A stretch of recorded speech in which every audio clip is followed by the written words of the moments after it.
আসসালামু আলাইকুম। আমার নাম হচ্ছে মোহাম্মদ মিঠুন চৌধুরী। আমরা এই বড় ময়দানের পেছনে এই নদী, পাশে দেখতেছেন আপনার এই যে পাহাড়টা, অনেক সুন্দর জায়গা, ভালো জায়গা এটা। যদি আপনাদের ভালো লাগে আসবেন, খুবই ভালো জায়গা। ঘাঘট নদী যেন কচুরিপানায় ভরপুর হয়ে গেছে। নদী সৌন্দর্য, কচুরিপানার ফুলে মুখরিত চারপাশ, অসাধারণ লাগতেছে পরিবেশটা। মিঠু, তোমাকে আজকে এই পরিবেশটা কেমন লাগতেছে? ভালো লাগতেছে, একেবারে অসাধারণ লাগতেছে, খুব আমার মনটা জুড়ে গেছে। তাই? হ্যাঁ জি। মাশাআল্লাহ। এখন মিঠু সুন্দরভাবে উঠতেছে পাহাড়ের দিকে। এই যে এটি দেখতে আমাদের পাচ্ছেন একটা পাহাড়, অনেক সুন্দর। আপনারা যদি রংপুরের বিখ্যাত পাহাড়।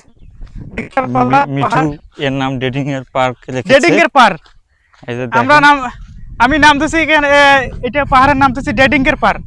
মিঠু জায়গাটা তোমাকে কেমন লাগে? জায়গাটা তো আমার খুব ভালো লাগে।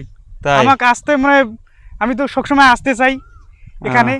খুবই ভালো জায়গা, দেখি পাহাড়ের সামনে মতো। কি আছে। এখানে গর্তের মতো জায়গা, মিটে যাচ্ছে। কিছু অসাধু ব্যবসায়ীগণ এই নদীর সৌন্দর্যটা নষ্ট করতেছে। তারা বালু খনন করে উত্তোলন করে, কিছু করার নেই। দেখতে পাচ্ছেন কীরকম খাদ হয়ে গেছে নিচে।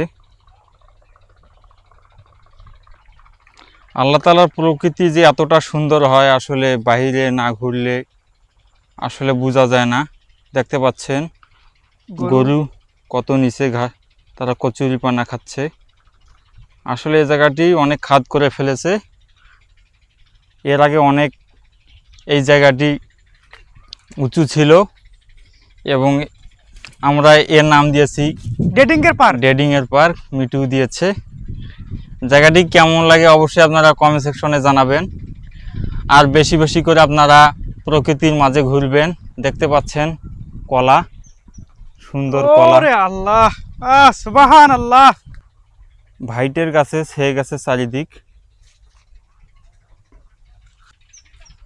এই যে মিঠু সাহেব খাদে নামতেছে। আমরা আমাদের এই ছোট টিলা পাহাড়টির নিচে আমরা নামতেছি। বরের গাছ, বরের গাছ এখানে খুবই সুন্দর গাছগুলা লাগতেছে। আজকের পরিবেশটা অসাধারণ লাগতেছে।